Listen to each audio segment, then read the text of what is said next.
appoggiare, we synthesized, the Belcanto synthesized the Italian Belcanto synthesized the singing technique breathing wise with two terms: Appoggio, which means to lay down, okay, and sostegno, which means to sustain. So one weighs down, the other one pushes up from below, creating this sort of perfect counterweight, the way a waiter would do, or the way actually any human being would do to sustain any sort of object, where the strength you put in sustaining it is exactly counterweighing the weight, okay, of the object. So if it's just the mouse of my computer, I will put in a certain type of strength. If it's a phone, if it's a baby, I would do something else. So basically, every note that you give me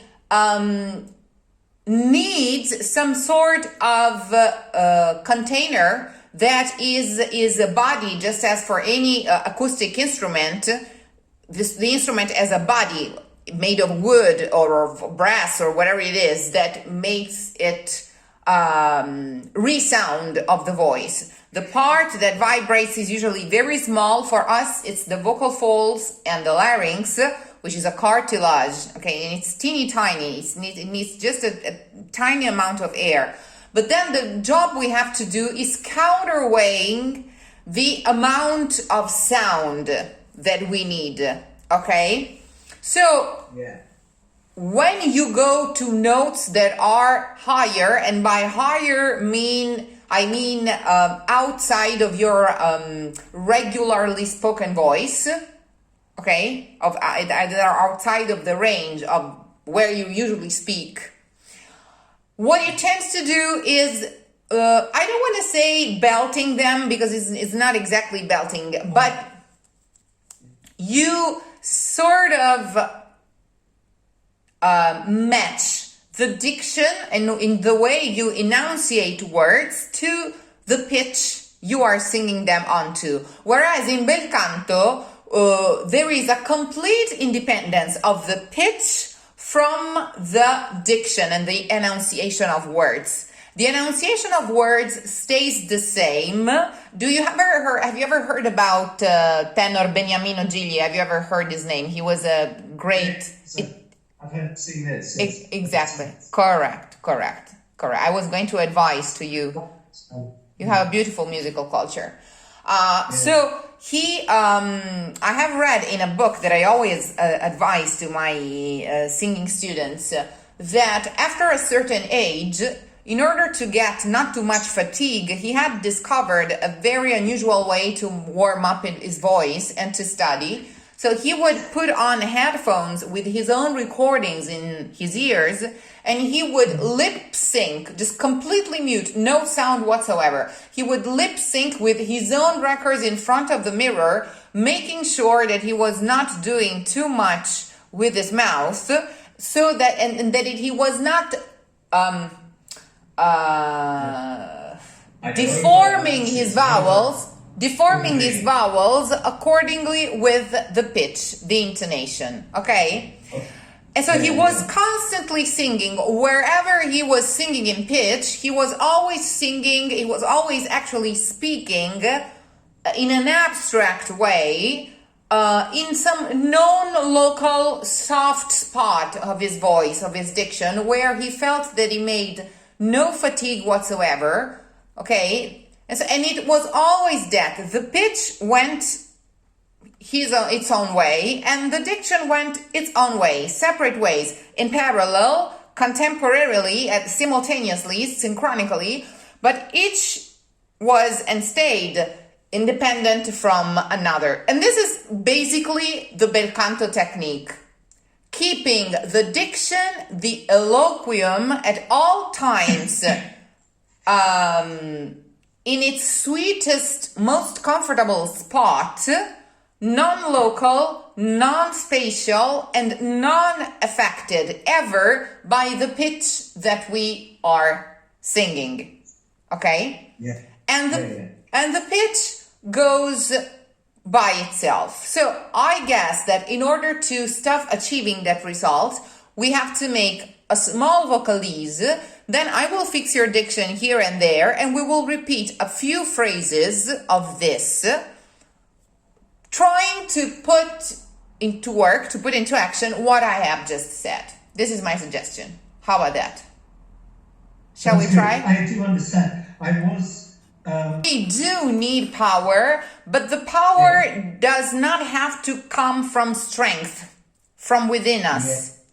I always make the same example to my student. It's like being a lightning conductor, a lightning rod, okay?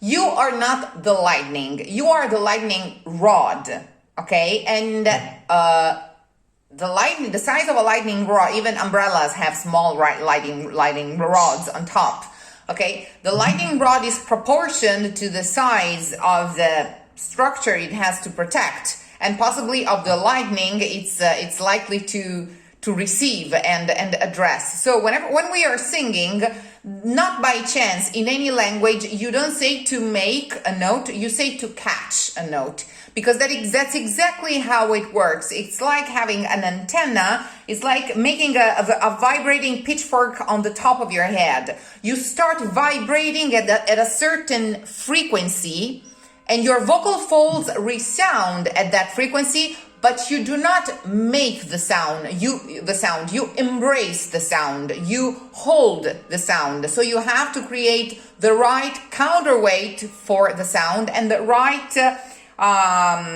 when you have loudspeakers that are too small and you're listening to heavy metal, they will start, or opera, sometimes they will start buzzing and freezing, because the size of the container is too small.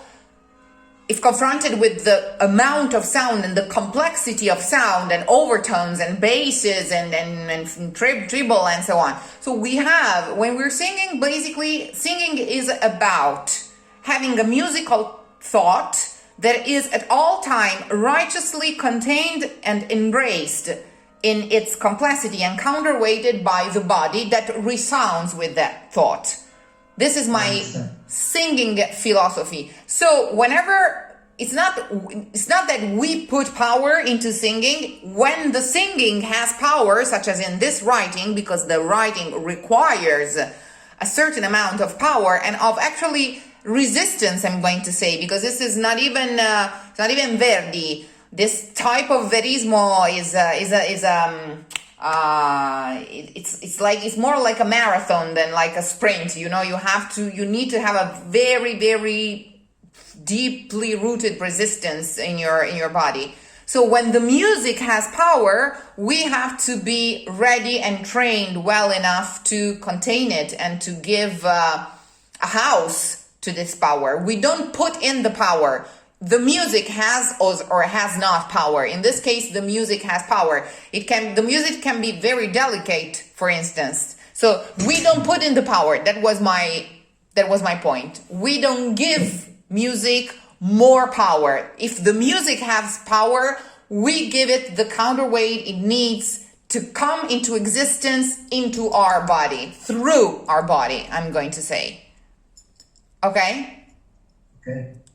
Okay, so let's vocalize a little bit, because I want to hear you vocalizing a little bit. So since you have been loving my vowels so much, let's just try to work on the big mother alpha, on the A, okay? And it really has to be the loosest thing your body can think of. No tongue involved, no jaw involved.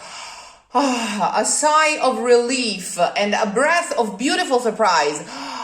Something between wonder and absolute relief, okay? And we will just do...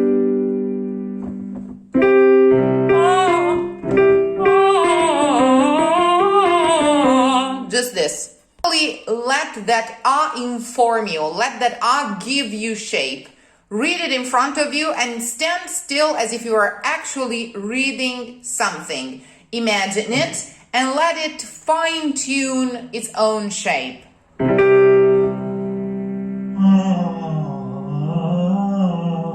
Bravissimo. So if we were writing down this vocalise, we would have a certain number of dots. 1, 2, 3, 4, 5, 6, 7, 8, 9, 10, 11, 12. So you are actually singing 12 A's and they have to be there.